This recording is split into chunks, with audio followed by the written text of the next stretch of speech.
At 70 years old, I never imagined I'd spend a night sleeping on the cold floor of an abandoned garage, with the smell of motor oil permeating my clothes and the cruel words of my son echoing in my mind. "You're nothing but a useless old lady, Mom. What would you do with a real inheritance?" That night, with tears in my eyes and a trembling hand, I turned a rusty key in a lock that hadn't been opened in years, unaware that this door concealed the greatest secret my husband had kept throughout our 42 years of marriage. It all began 3 weeks after Robert's funeral. I could still feel the emptiness he'd left in our bed, the silence where his laughter used to be, the vacant space beside me on the couch where we used to watch old movies on Sunday afternoons. Life without him felt like an ill-fitting suit, uncomfortable and strange, but one I had no choice but to keep wearing. That day, dressed in the same black suit I'd worn to the funeral, I sat in Attorney Johnson's office, a thin man with wire-rimmed glasses, who had been Robert's legal confidant for over 20 years.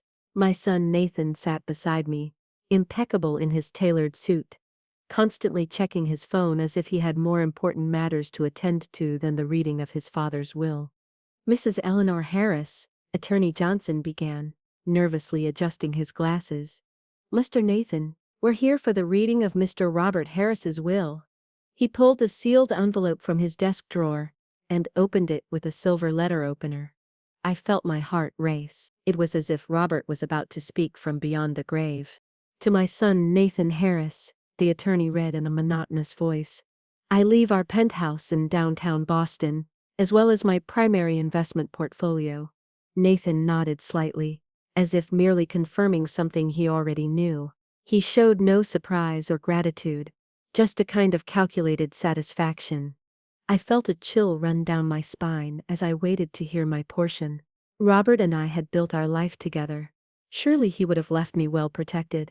"To my beloved wife, Eleanor Harris," the attorney continued, almost as an afterthought, "I leave the property located at 82 Industrial Avenue, the garage and all its contents." A garage. After 42 years of marriage, Robert had left me a garage in an industrial area on the outskirts of Boston. I was so stunned that I couldn't say anything, too confused to ask why. "Is that all?" I finally managed to murmur, my voice barely audible. Attorney Johnson avoided my gaze. "Yes, Mrs. Harris. That's all Mr. Harris specified for you." I felt Nathan's hand on my shoulder squeezing too hard as he leaned down to whisper, "Don't worry, Mom. I'll make sure you're taken care of." I had no idea what those words would actually mean. That very night, upon returning to what I still considered my home, the penthouse overlooking Boston that Robert and I had shared for the past 15 years, I found my suitcase already packed by the entrance. Nathan stood next to it, the house keys in his hand. "I think it would be better if you found somewhere else to stay, Mom," he said in that business tone he had perfected over the years. Cold, calculating, with no room for negotiation. "The penthouse is mine now. It's in the will." "But where am I supposed to go?" My voice came out small, almost a whisper. "You could stay with Aunt Margaret for a while," he suggested, shrugging with indifferent cruelty. "Or there's always that garage Dad left you." His laughter cut me like a knife. "Why did he leave you that junk? It's a mystery to me. What are you going to do with it? Start an auto repair shop at your age?" I tried to explain that I needed time, that I couldn't simply leave that night. It was then that he spoke the words that would mark my soul. "You're nothing but a useless old lady, Mom. What would you do with a real inheritance? Dad knew you wouldn't make any use of it." The cruelty was so unexpected, so unlike the loving child I thought I had raised, that I was left speechless. I simply grabbed my suitcase, my purse, and the key that Mr. Johnson had given me after the reading, and I left. I drove aimlessly through Boston, tears blurring my vision. How did we get to this point?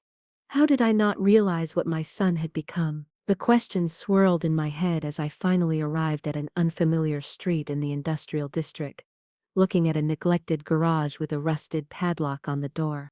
My hand trembled as I inserted the key into the lock.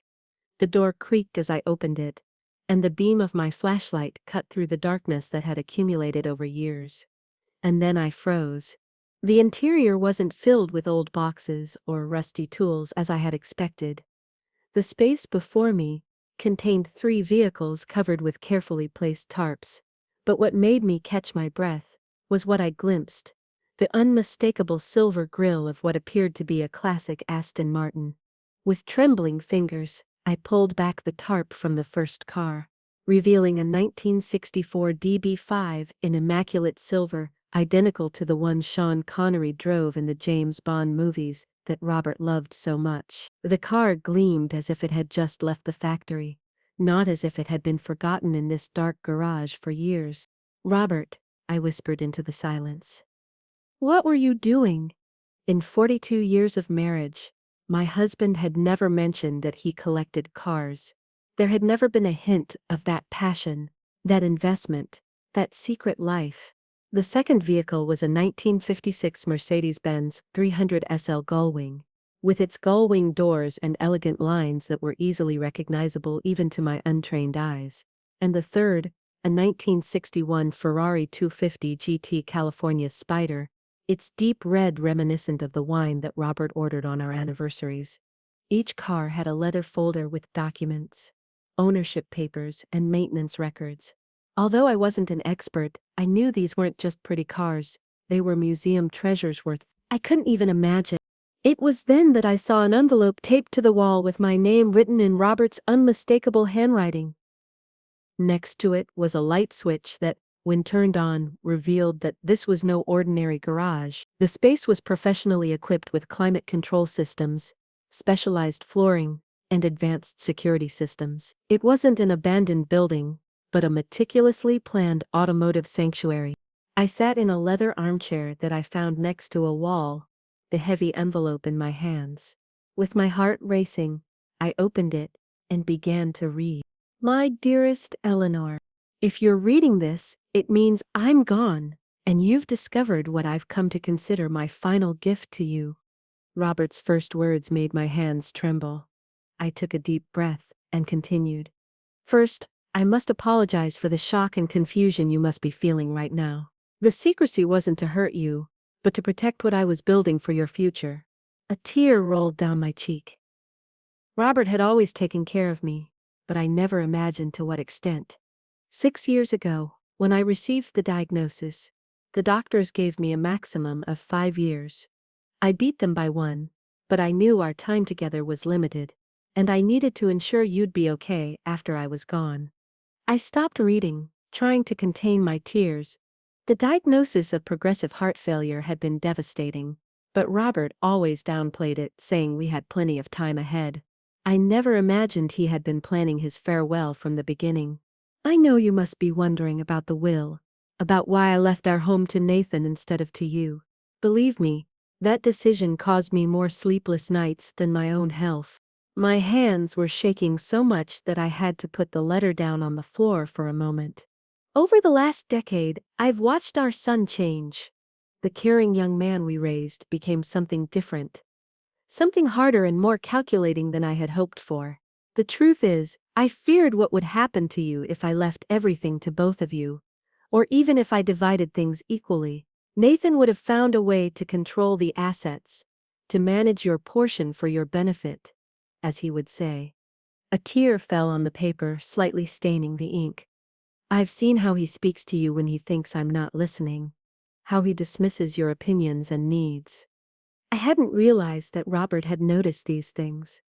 I always excused Nathan's dismissive behavior, telling myself he was just busy, stressed with his work.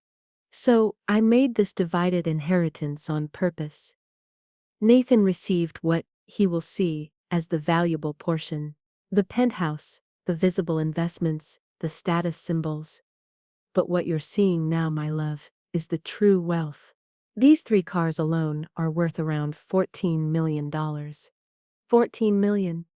I looked at the 3 gleaming vehicles, their shiny surfaces reflecting the overhead lights. This couldn't be real.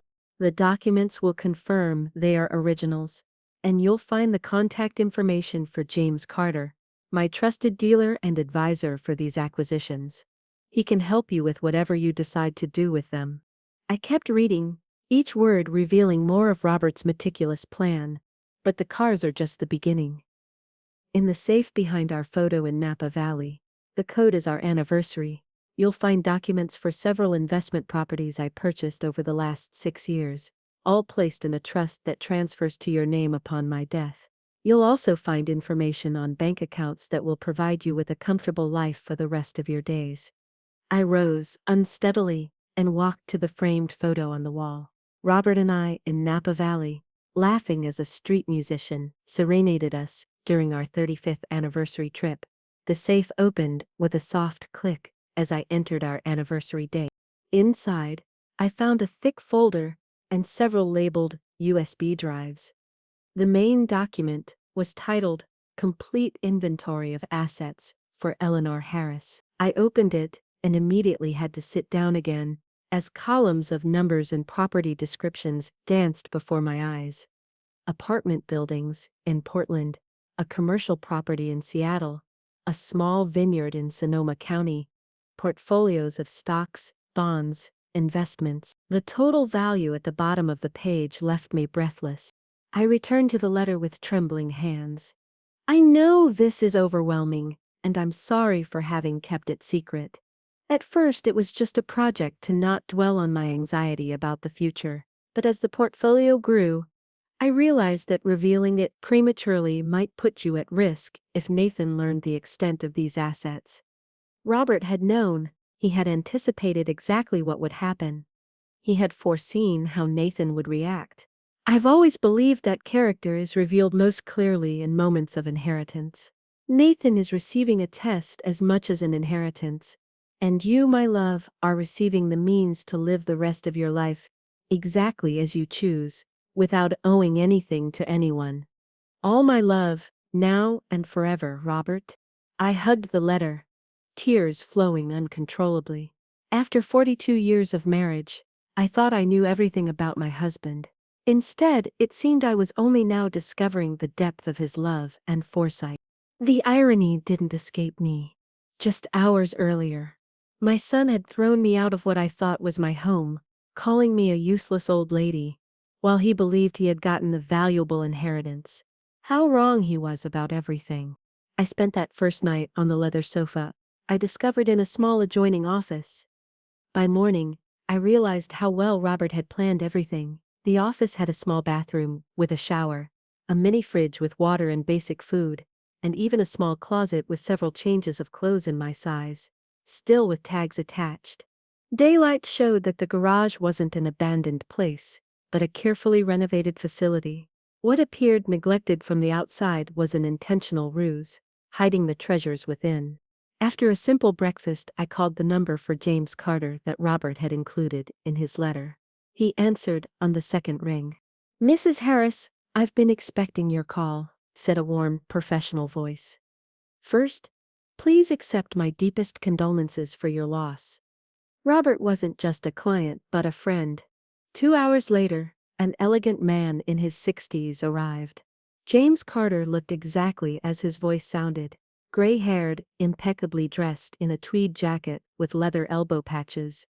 "Your husband began acquiring these vehicles approximately 6 years ago," he explained as we admired the cars. "He was very methodical. Each purchase was thoroughly researched for its authenticity, provenance, and investment potential." "But why cars?" I asked, still trying to connect this passion with the husband I thought I knew completely. James smiled kindly. He once explained to me that cars were assets you could touch. They were beautiful, and they gave you joy just by looking at them. Unlike stocks or bonds, they could be enjoyed in multiple ways, as art, as engineering marvels, as historical objects, and as investments. He wanted to leave you something you could see and touch, not just numbers on paper. I felt a lump in my throat hearing Robert's reasoning. It was so like him, practical, but at the same time deeply considerate. The collection is now worth approximately $14 million, as Robert indicated in his letter. James continued, but their value has steadily increased. These models in particular are considered the best investments in the world of collector automobiles. And what should I do with them? I asked. Whatever you want, Mrs. Harris. You can sell them separately, or as a collection. You can keep them as an investment, or even drive them, though that would slightly affect their value. There's no rush to decide. Robert paid for secure storage and maintenance for the next 5 years. I spent the next few days reviewing the documents Robert had left, gradually understanding the magnitude of his secret financial moves. In addition to the cars, he had assembled an impressive collection of income-generating properties and investments, all arranged to transfer to me seamlessly after his death. One document in particular caught my attention: the deed to a modest but beautiful house in Monterey, California, a coastal town we had visited several times over the years and had always loved. According to the papers, Robert had purchased it 4 years ago, already fully furnished and ready to live in. I had a house, a real home, not just this garage, valuable as its contents might be. As night fell, my phone rang with Nathan's number on the screen. I hesitated but answered. "Mom, where are you?" His voice held irritation rather than concern. "Aunt Margaret says you haven't contacted her." "I'm fine, Nathan," I replied, keeping my voice calm. "I've found a place to stay." "Well, I need you to come pick up the rest of your things from the penthouse. The decorators will start work tomorrow, and they need everything cleared out." Not an apology, not a word about his cruelty, just more demands and disrespect. "I understand," I said. A strange calm came over me. "And when would be convenient for you?" "Tomorrow morning, before 9. I have meetings all day." I thought about the documents spread out before me, the evidence of Robert's care and deep love. I thought about the son who could throw his mother out without a second thought because she was a nuisance. And I made a decision. "I'll be there," I said. The next day I arrived at the penthouse exactly at 8:45, taking care with my appearance. I wore one of the new outfits from the garage closet, a simple but elegant navy blue pantsuit that fit me perfectly. Nathan opened the door with his phone in hand.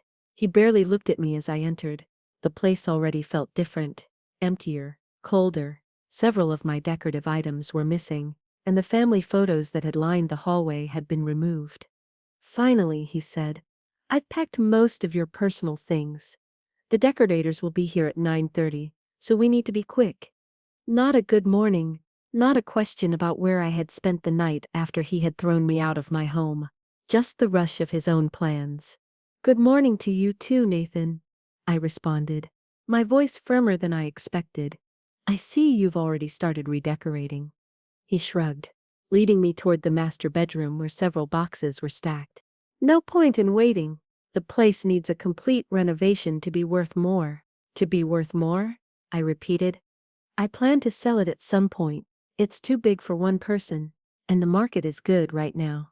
I think I'll renovate it, enjoy it for a year or two, then sell it for a nice profit." The casual disregard for the home Robert and I had built together hurt, but I just nodded.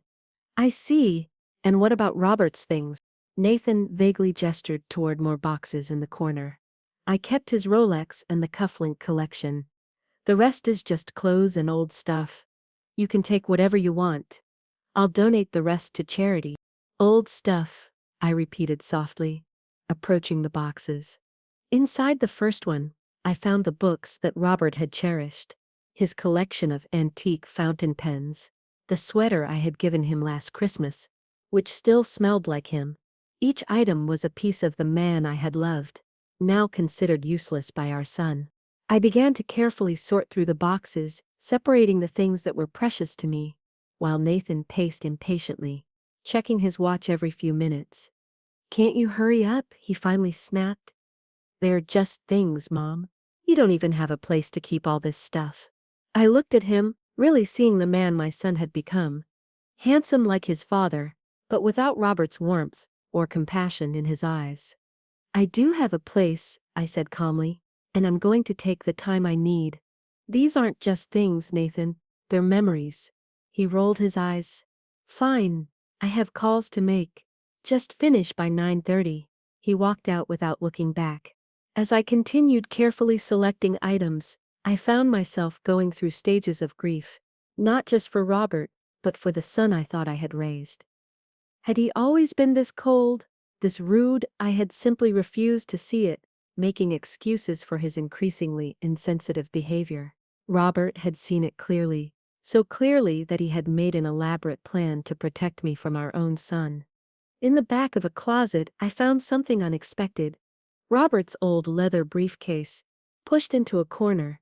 Inside was a sealed envelope with my name and a note.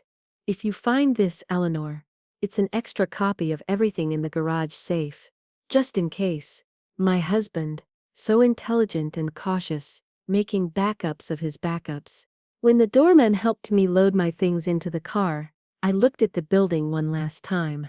I felt a strange mixture of sadness and freedom. The penthouse had been our home full of memories, but it had never truly been mine in the way Robert had planned for the garage and its contents to be. I drove out of Boston toward the coastal highway that led to Monterey. It was time to see the house that Robert had prepared for me, the true inheritance he had planned all along. As I drove, I felt a weight lifting from my shoulders. For the first time since Robert's death, I wasn't just reacting to loss and shock. I was deliberately moving towards something new. The journey to Monterey calmed something in my soul that had been broken since Robert's death. As the road wound along the cliffs, offering views of the vast Pacific Ocean, I felt myself breathing more deeply than I had in weeks. I followed the directions to a modest stone house, half hidden behind mature cypress trees. The property wasn't large or ostentatious, but it felt cozy and private. A wooden gate led to a path that curved around a small but well-tended garden. With the key from the document package, I unlocked the door and stepped inside. The interior stopped me in my tracks. Every detail seemed to have been chosen with me in mind. The living room had built-in bookshelves around a stone fireplace, with comfortable armchairs in the colors and styles I had always loved. Natural light poured in through large windows, illuminating wooden floors covered with handmade rugs. The kitchen was modern yet classic, with a breakfast area overlooking the garden. The master bedroom was cozy rather than large, but opened onto a private patio with a small glimpse of the ocean between neighboring properties. But it was the small study off the living room that finally broke me. There, above a simple desk, hung a picture I recognized instantly, a watercolor of the Venice Grand Canal, where Robert had proposed to me, painted by a street artist decades ago. We had lost the original in a move years ago, but here was a perfect copy, as if Robert had had it made from my memory. The tears came then, not the desperate sobs of the past weeks, but a gentle release. Robert had created this place for me, with such care, such attention to the things that would bring me comfort and joy. Soft knocks on the door pulled me from my reverie. Opening it, I found an elegant lady in her 70s with a covered dish in her hands. "Hello," she said warmly. "You must be Eleanor. I'm Catherine Mitchell, your neighbor. Robert asked me to look out for you when you arrived." I blinked in surprise. "You knew Robert?" She nodded, offering me the dish. "He came several times over the past few years preparing the house. I'm one of the few people who knew about his plan. He made me promise not to contact you until you came to claim the place." Over tea in the kitchen, Catherine shared details that filled more gaps in my understanding. "Robert was so meticulous in getting everything right," she explained. "He would bring photos of your home in Boston, trying to capture your style while creating something that would fit here in Monterey. I had no idea he was doing any of this," I admitted. "He kept it completely secret." Catherine nodded thoughtfully. "He mentioned that. Said it was for your protection, though he didn't give me more details." She looked at me, with direct kindness. "He said that when you finally came, you might need a friend, someone who understood what it was to rebuild a life after a loss." In the following days, I settled into a quiet routine, getting to know the town, meeting other neighbors, returning each night to the house that increasingly felt like mine. On the fourth day, my phone rang with Nathan's number. I hesitated before answering. "Mom, where are you?" His voice had that same note of impatience. Aunt Margaret says you haven't been staying with her. I'm taking some time for myself, Nathan, I replied. I found a place to stay. What does that mean? What place? You can't just disappear like this. I'm not going to discuss where I am right now. Was there something specific you needed? A pause. Then his voice shifted to his business tone. Actually, yes.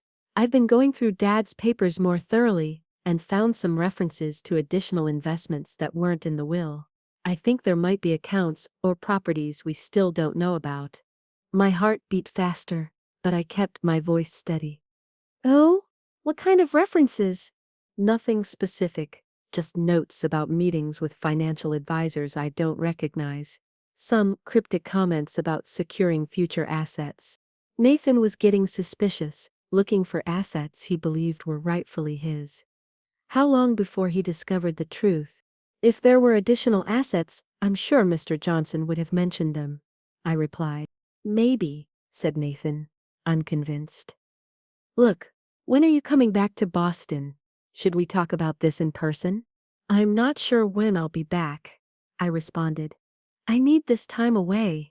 His frustration was palpable even through the phone. Mom, this is ridiculous. You can't just go off without telling anyone where you are. I'm perfectly fine, Nathan. I'm not wandering around, and I'm not alone. I'm simply taking time to process everything that's happened. After hanging up, I sat in the garden reflecting on this. The question Robert had posed in his letter kept circling in my mind. Would Nathan prove himself worthy of sharing this unexpected wealth? So far, his actions had only confirmed Robert's concerns about his character. But people can change, can't they? The son I remembered from years ago, the one who had genuine compassion and warmth, was still in there somewhere. 3 months later, I had settled into a routine that felt increasingly natural. I divided my time between fixing up the house, exploring my new community, and managing the responsibilities that came with Robert's unexpected inheritance. With the help of attorney Patricia Reynolds, I had established a comfortable system for overseeing the properties and investments. The cars remained in their secure garage, cared for by James Carter's team. I even drove the Aston Martin once, a half-terrified trip along the coastal highway that left me feeling happy and strangely closer to Robert. Nathan and I maintained a strained relationship. We primarily communicated through formal emails about practical matters. As Patricia had predicted, his initial legal inquiries to contest the inheritance ended after the lawyers confirmed that Robert's arrangements were legally impeccable. I was pruning roses in the garden when an unfamiliar car pulled into the driveway. Out stepped a tall, professional-looking woman, with the efficiency of someone accustomed to handling problems. Mrs. Harris, I'm Lisa Thompson, Nathan's assistant. May I speak with you for a moment?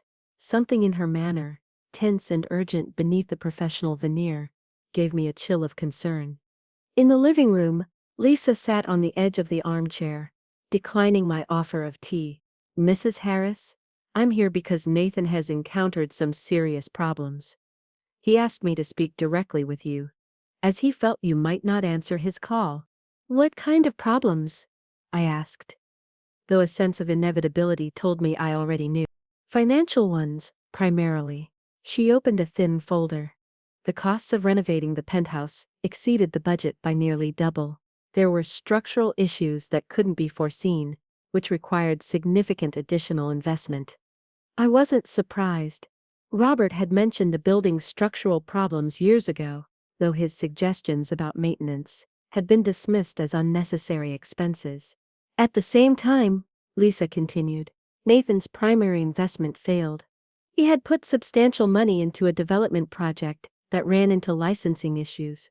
The details are complicated, but basically, he's facing severe losses with little available cash. I see, I kept my expression serious. And how does this involve me? Lisa shifted uncomfortably. Mrs. Harris, to be frank, Nathan needs financial assistance. He knows you have resources that could help him avoid bankruptcy and losing the penthouse. There it was, the request I had been expecting since our fight 3 months ago. Not an I'm sorry, not an attempt at reconciliation, but a request for money delivered by an intermediary to avoid the embarrassment of asking directly. Has Nathan considered selling the penthouse? I asked. Even half renovated, it would probably cover his debts. He explored that option, Lisa admitted. Unfortunately, in its current state, mid-renovation, the property would sell at a significant loss. Plus, there are complications with some of the contractors. In other words, Nathan had probably alienated the construction team through his attitude or by not paying them. I appreciate you coming to explain the situation, I said after a moment. Please tell Nathan I've heard his request and will consider it. Lisa seemed surprised by the non-committal response. Mrs. Harris, the situation is quite urgent. The foreclosure process could begin in a few weeks. I understand that, and I'll need time to think about my response. That's all I can offer today. The next morning, instead of calling Nathan immediately, I drove to Boston to see the penthouse situation for myself. The doorman, recognizing me from the years I had lived there, let me up without calling ahead. What I found was serious. The once elegant home had been demolished almost completely in most areas, with exposed wiring and pipes creating a hazardous maze. The construction equipment sat abandoned, a fine layer of dust suggesting weeks had passed since any work had been done. As I walked through what had been our home, I felt a mixture of emotions: sadness for the destruction of spaces that held so many memories, frustration at the waste and mismanagement, and gratitude for Robert's foresight in protecting me. I was examining the water damage when I heard the front door open. "Mom?" Nathan's voice echoed in the empty space. "The doorman said you were here." He appeared in the doorway, and I was struck by how different he looked. His appearance, always impeccable, had deteriorated. His clothes were still expensive, but wrinkled. His face showing the stress of sleepless nights. He had lost weight, the angles of his face highlighting how much he resembled Robert in his most difficult moments. "I wanted to see it for myself," I explained, gesturing to the destruction around us. Nathan ran his hand through his hair, a gesture of frustration I recognized from his childhood. "I guess Lisa spoke to you yesterday." I nodded. "She explained your financial situation." And the single word carried a weight of expectation. I needed to understand the complete situation before making a decision. I carefully walked over a pile of debris. "This is very different from what you described when you started the renovations." He laughed, a short, humorless laugh. "Yeah. Well, things rarely go as planned, in construction or in life." "Nathan," I said gently, "what happened with the investment project?" Something in my tone must have broken through his barrier. He sat down on an overturned trash can, looking exhausted. "I got in over my head. The real estate opportunity seemed secure. Luxury apartments in a promising area. Pre-sales were already going well. I invested not just the money I had, but borrowed using other assets as collateral, including the future value I believed the penthouse would have. And then an environmental inspection found contamination issues that hadn't been disclosed. The costs of cleaning up the site made the project unviable. The investors pulled out. I looked around at the destruction surrounding us, both the physical demolition and the wreckage of Nathan's financial stability. "Why didn't you come to me earlier? Before things got to this point?" His face hardened. "After our last conversation, after finding out what Dad did and your part in it. I guess pride or stubbornness. The Harris family traits, both powerful motivators," I admitted. "So?" Nathan said after a moment, trying to sound casual. "Have you made your decision about helping me?" I looked at him directly. "I'm willing to help, Nathan, but not without conditions, and not just by giving you a check to pay off your debts." Relief and weariness battled on his face. "What conditions?" "We need to talk about this properly," I replied, walking toward the door. "Not here, surrounded by the evidence of hasty decisions. Come to Monterey tomorrow. Let's talk about moving forward in a way that not only resolves your immediate problem, but also addresses the things that caused it." He seemed to want to argue, to press for an immediate decision, but need one over pride. "All right, tomorrow." Nathan arrived at the house, exactly at the agreed time. 11 o'clock the following morning. His appearance noticeably more cared for than the previous day. An attempt, I guessed, to display a control he no longer had. I had spent the morning preparing, not just mentally but physically, carefully arranging the place for our conversation. "You have a beautiful view," he commented stiffly, as I led him to the back patio, where I had set up comfortable chairs and a light lunch. "Your father chose well," I agreed. "He remembered how much I love the coast." Nathan's face tensed at the mention of Robert, but he said nothing as he sat down. The patio overlooked a small but well-kept garden that sloped gently, offering glimpses of the Pacific between neighboring properties. The setting was peaceful, private, and neutral for the difficult conversation we would have. After serving iced tea to both of us, I turned to look directly at my son. "Before we discuss your financial situation, I'd like to show you something." I handed him a leather folder I had prepared that morning with selected documents from Robert's files. "These are financial projections and maintenance assessments for the penthouse," I explained as he reviewed the pages. "Your father commissioned them 3 years ago, anticipating major failures in the building's systems. The calculations match quite closely with what you've encountered in your renovations." Nathan frowned. "Dad never mentioned any of this." "He tried," I corrected him gently. "Several times you dismissed his concerns, saying he was being too cautious, that they were unnecessary expenses. He showed you these reports during his last Christmas visit, before his diagnosis." A flash of recognition crossed his face. The annoying building assessment reports he kept bringing up at dinner. I took a sip of my tea. "Robert wasn't just being cautious, he was trying to prepare you for the situation you're facing now." Nathan put the folder aside, his jaw tightened. "If you brought me here just to say I told you so on behalf of Dad." "No," I interrupted. "I'm providing context for my decision to help you." Robert saw this coming, not just the building issues, but the pattern of decisions that have led to your current crisis. "And what pattern is that?" His tone was defensive, but I sensed genuine confusion underneath. "Prioritizing how things appear over what they actually are," I said simply. "Seeking impressive gains instead of stable growth. Dismissing caution as meaningless pessimism." I looked at him directly. "The same qualities that led you to throw your mother out of the house rather than considering what she needed alongside your plans."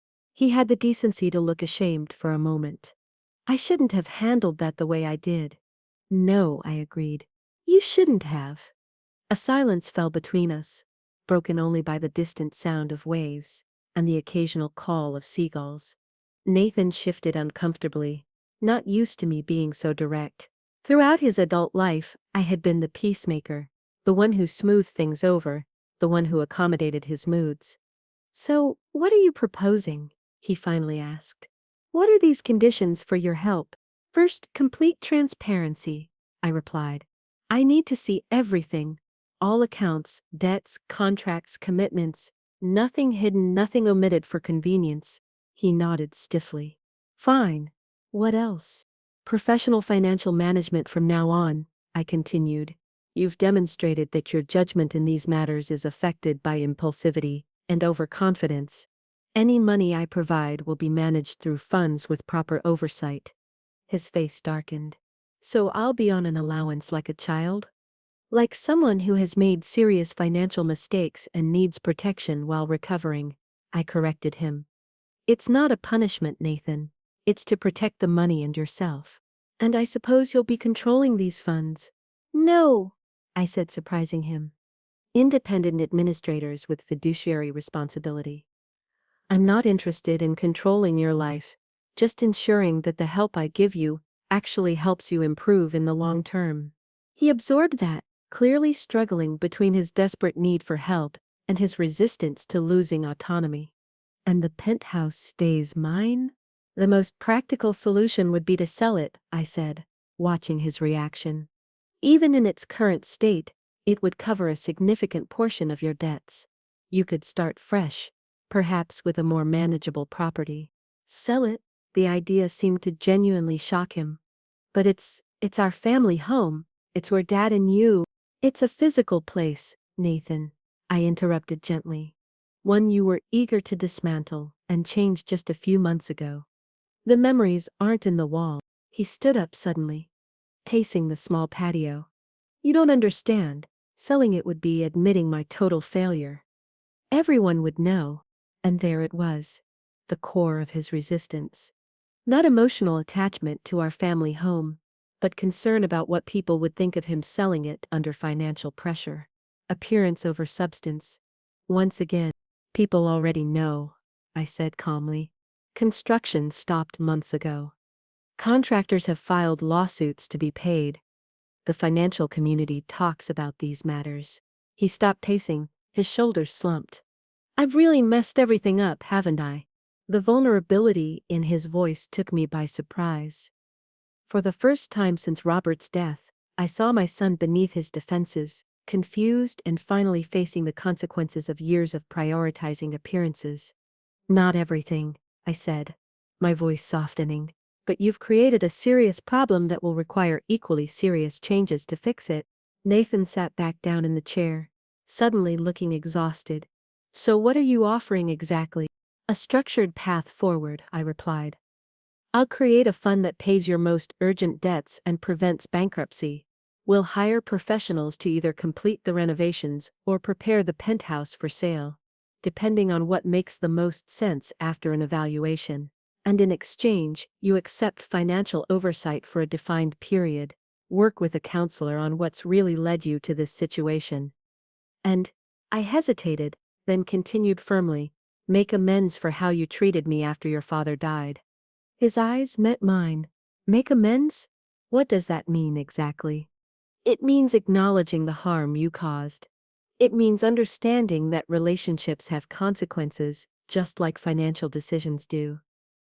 I leaned forward slightly. Nathan, I'm not offering help just as a business deal. I'm offering it as a mother who believes her son can be better than his recent behavior suggests. Something in my words seemed to break through the barrier he had maintained. He looked away, blinking rapidly. I didn't mean what I said that day, he said softly. About you being useless. I was angry and lashing out. Perhaps, I admitted. But those words didn't come from nowhere. They reflected an attitude toward me, toward older women in general, that you've held for some time. He didn't deny it, which was a small step forward. I need time to think about all this, he finally said. Take the time you need, I replied. But remember that your creditors' deadlines won't adjust to your thinking time. Spring returned to Monterey, painting the garden of the house with explosions of color against the blue backdrop of the Pacific. 9 months had passed since Robert's death, 6 since I discovered what was in the garage, and 4 since Nathan's financial crisis forced us to talk. After 3 days of silence, Nathan had called with an answer that surprised me. I'll do it. Whatever it takes. The journey from that acceptance wasn't easy. The financial restructuring required weeks of intensive work with accountants and lawyers, revealing the full extent of Nathan's financial entanglements, some much worse than he had initially admitted. The penthouse required difficult decisions, ending in a compromise, completing essential renovations to make it sellable, then selling it to cover the most urgent debts. More difficult than these practical matters was the personal work Nathan agreed to undertake. Weekly sessions with a therapist, initially approached with skepticism, gradually became a source of genuine understanding. Our relationship entered new territory, one neither of us navigated perfectly, but with increasing honesty from both sides. I was tending to the roses when a familiar car pulled up. Nathan emerged carrying a small package, his appearance visibly different from his former polished executive self, and also from the desperate man who had faced ruin. His clothes were still good quality but less showy, his demeanor more relaxed. He had even grown a short beard that softened the angles of his face, making him look very much like Robert when he was younger. The garden looks amazing, he commented, greeting me with a kiss on the cheek, a gesture that felt genuine. Did you really transform this place yourself? Just working with what your father started, I replied, setting aside my gardening tools. As we sat in what had become our routine of monthly visits, I noticed the calm that had replaced the previous tension. The penthouse sale closes next week, he told me. The final inspection went well. We're going to get about 40% more than they initially estimated if we sold it in distress. That's excellent news, I said. That will give the fund more options for your next steps. About those next steps, Nathan set down his cup carefully. I wanted to talk to you about something. I've been offered a position with a community development organization that focuses on affordable housing projects. I raised my eyebrows, unable to hide my surprise. Nathan's career had always been in luxury commercial real estate, with frequent disdain for affordable housing. Obviously, it's a much lower salary than my previous positions, he continued, but the fund you created means my basic expenses are covered, and, he hesitated, searching for words. It feels like important work, using what I know about development for something more than just making money. That sounds like a significant change, I said. What motivated it? Nathan looked out at the ocean before answering. Remember that failed project? The luxury condos. The land was sold to a non-profit housing company. They're now building mixed-income housing there. Well-designed, environmentally friendly. I've been helping them informally for a few months. He shrugged with a gesture that mixed embarrassment and pride. I'm good at the technical aspects of development without the pressure to maximize every dollar. I studied my son's face, noticing the genuine excitement as he described the project. It seems you've found something that engages more than just your business skills. Dad would probably think it's ironic, Nathan admitted with a sincere smile, that I ended up working in affordable housing after years chasing luxury markets. He would be pleased, I corrected him gently. He always admired skill used for worthwhile goals. Nathan nodded. Then he reached for the package he had brought. Speaking of Dad, that's partly why I brought this. In clearing out the penthouse, we found some things I thought you should have. Inside the package was a small wooden box that I recognized instantly. Robert's collection of cufflinks and tie clips, items Nathan had initially kept for himself. I kept them thinking they represented a connection to Dad, Nathan explained, watching as I opened the box. But I realized recently that they were just objects. The real connection to him isn't in possession. Beneath the cufflinks was something else. A velvet pouch containing my original wedding ring, the one I thought had been lost during the penthouse chaos. I found it in Dad's office safe, said Nathan as I pulled the gold band from the pouch. Along with this, he handed me a small envelope with my name written in Robert's handwriting. Inside was a card for our 45th anniversary.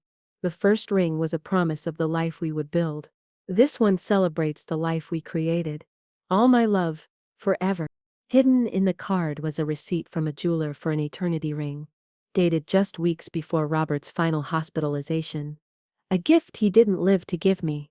He was planning ahead, even then, I said softly, tears blurring my vision, always thinking of future moments.